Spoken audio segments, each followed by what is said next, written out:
Hi, good morning, students. So today we'll continue with module 4. So in the previous class, we discussed about synchronization in threads. Now continuing, today we will see some other aspects related to threads, that is inter-thread communication. So that is how do we communicate when we are having multiple threads, okay, in a Java program, and what might be a issue. So in order to actually demonstrate this, we are having very famous problem called as producer consumer problem. Okay, so with this example we will see. Now before that, we will go to some theoretical aspects of inter-thread communication and what do you mean by that. Okay, so multi-threading replaces event loop programming by dividing your tasks into discrete logical units. So that's what we have studied so far. So generally, any programming language will be having a sequence of instructions, and whenever there is a loop, it will be looping through that. But threads are a bit different. Okay, so they will divide your program into multiple tasks of threads, and it will execute. Okay, when and where the CPU time is available and free. So threads also provide a secondary benefit. Okay, they do away with the polling. Okay, so polling is usually implemented by a loop that is used to check some condition repeatedly.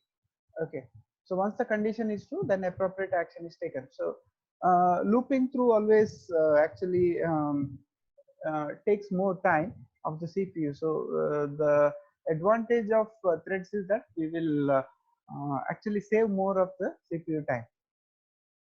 So consider the classic queuing problem where one thread is producing some data and another thread is consuming data. So what I was talking about, the famous producer consumer problem, okay, has this actually as a problem statement. So what is happening there? We will have two classes. One is called as the producer class and another is the consumer class.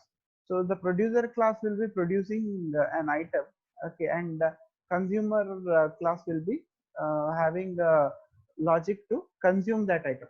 Okay, suppose that the producer has to wait until the consumer is finished before it generates more data. Okay, so in a polling system, the consumer would waste many CPU cycles while it waited for the producer to produce. So what is actually the problem saying here? Okay, so the producer has to wait until the consumer has finished its generation about more data. Okay, so if there we are using a polling system, then the consumer will waste the cycle just by waiting for the consumer to finish. Okay, so once the producer was finished, it would start polling, wasting cycle. So once again, if producer finishes, it would wait for the consumer to consume it. Okay, so this is an undesirable situation in the thread. Okay, so to avoid the polling method in Java, we are having something called as inter-process communication. Okay, so this inter-process communication, okay, is actually done through some of the built-in methods. So one of the method is called as the wait method, second is the notify method, and third is the notify all methods. So using these three methods in Java programming language, we can actually have an inter-process communication. Okay, so these methods are implemented as final methods in an object. So all the classes have them. Okay, so it is a final method. All these three methods are termed as final. Okay, so now let's see what does wait, notify, and notify all does.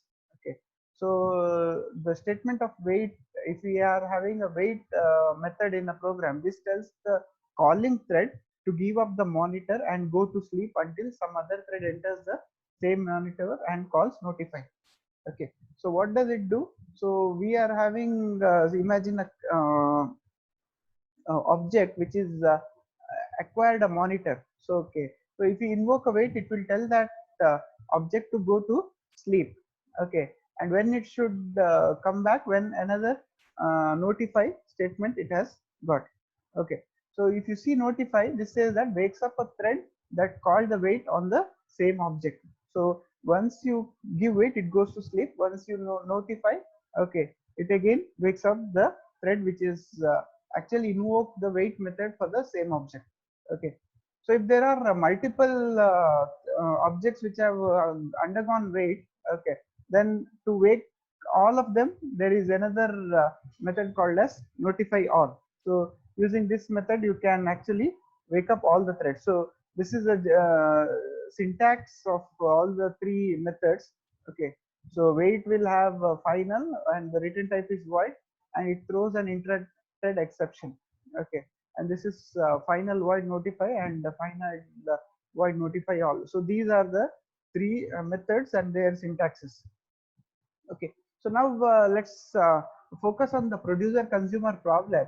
Okay, so like I already told you, the problem describes two processes. Okay, so now we are talking of process, but here internally it's a thread.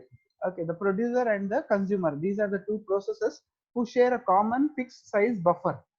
Okay, so there will be a buffer into which you can produce something, and from the buffer, okay, the consumer will actually consume the information. The producer job is to generate a piece of data, put it into the buffer and start again.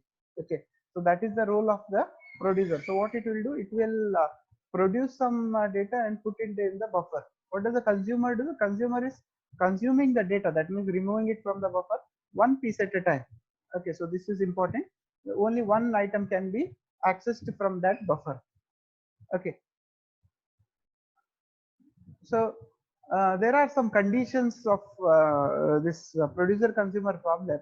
Okay, so let's see what are those. When producer produces the item, consumer should not consume. Okay, so there will be some kind of synchronization which has to be applied.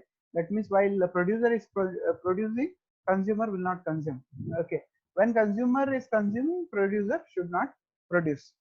Okay, so producer cannot produce when buffer is full. Okay, so I told you there is a fixed size buffer. So when if for example the buffer size is 5, and all the 5 elements are full over there, you get the producer class cannot produce it. Okay, and similarly it is very intuitive saying that consumer cannot consume when the buffer is empty. Okay, so these are the ones which are the conditions. Okay, now let's see the programming part of it. So here there are two aspects. Okay, so the same program is actually run in two different cases. In one case, when we don't use the inter-process communication, okay, just use the synchronization between the threads.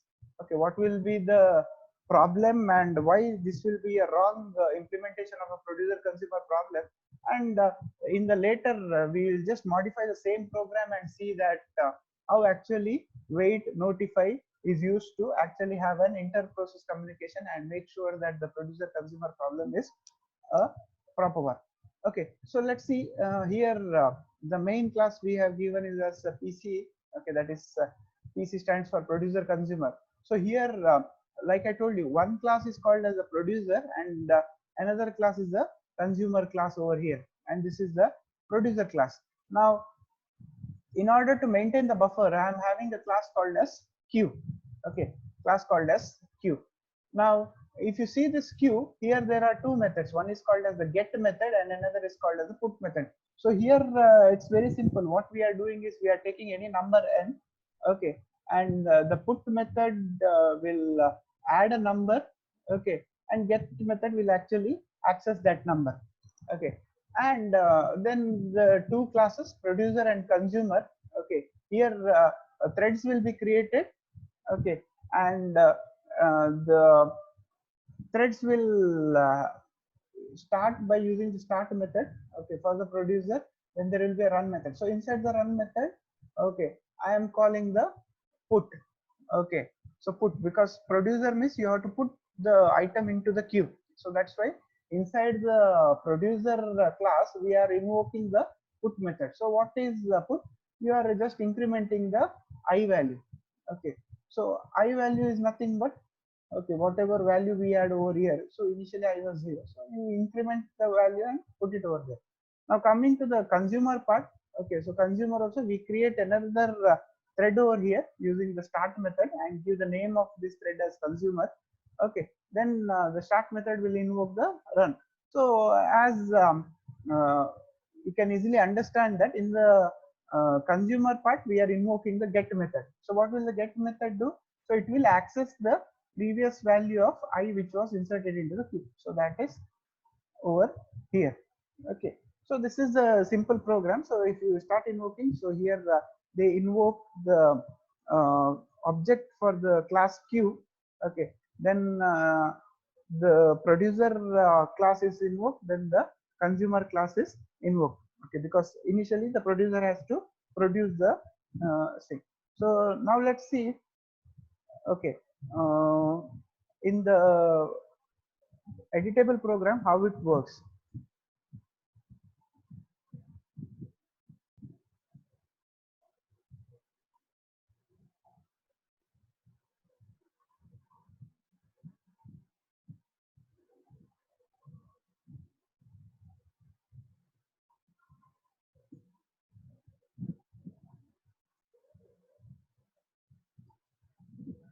Okay, so here, okay, both the get and the put methods are synchronized. Okay, what will happen is the producer, okay, we will overrun the consumer. Okay, that means either the get value will be more or the put value will be more. Okay, so in if you see the output, okay, in the first instance, see here you will get put as 1, okay, in the print statement of the uh, put method. Okay, then again you can see here continuously got, okay, then again put, okay, put 2, then put 3, then put 4, then put 5, put 6. So here it's not even though we synchronize, what does actually synchronization do over here? Synchronization alternatively makes the thread to be moved from here to there, but what will happen is these values, okay, of the put and get methods, which are actually invoked through the object, okay, are very indifferent. Okay, very indifferent. So now how do we overcome this problem? In order to overcome this problem, okay, we have to modify this program and make sure that we use the inter-process communication. So let's see the changed program over here. Okay, how does it work? Okay, so this is just a modification of the previous program. So here there is a queue, okay, and there is a get method, and in the get method, okay, we make it as synchronized. But what we do over here is, okay, here you can see that we have invoked the wait method. Okay, so what will the wait method do on the current object? Okay, it will make the thread to go to sleep. Okay, and what will happen in the meantime, the other thread can actually execute. So when it will again awake, it will awake, okay, when it gets the notify. Okay, the another method notify. So on the same object, if the wait method has gone to sleep, okay, then the notify, if it comes from the same object, then again it will wake up. So using this technique, actually we can implement, okay, method wherein we can have a proper output of the producer consumer problem. Okay, let's see this program. Okay, so this is the main method. So you are having again, like in the same way, a queue, a producer and a consumer. So to producer and consumer, we pass the object of the queue class. Okay, queue class. So if you come over here, okay, uh, so both the methods, that is get and put, okay, will be synchronized, and it's in the same way, but only thing what we are doing is here we are using the boolean expression value set and we initialize it to false. Okay, then we say that while not value set, that means while it is true. Okay, so uh, in the try block we make the uh, put method to go, get method and the put method to go for wait, like you can see here in the both the cases. Okay, then like in the previous case, we set the value to n and then again we change the boolean variable to false and then issue notify. So this is the same concept we use in both these methods. So what we do, initially we call the wait method, okay, then we set the value set, okay, and put the value and then call the notify. So in the producer part, what will happen, we invoke the start method. So start method will invoke the run, okay, then there it will invoke the put method. So in case it will, when the put method is done, it will come over here. Okay, so what do we do over here?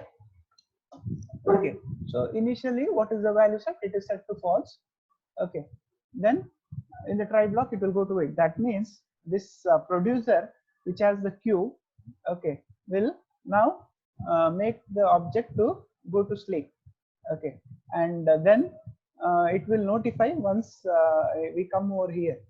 Okay, so when you execute this program, okay, you will get a sequence of proper put and get. That means, see here, if you say that the buffer size is 1, okay, so one item is produced, okay, one item is consumed, second item is produced, second item is consumed. So it will be having a proper sequence of output. And now this program does not have an exit condition because of not having an event polling method like what we discussed. So that's why we have to use the uh, break statement using the control C to come out of the threads. Okay, so that's why this last program is given. So we will this is about the producer consumer problem. Okay, so and this is an important question from the point of view of your exams also. Okay, so this is all about producer consumer problem. In the next class we will continue.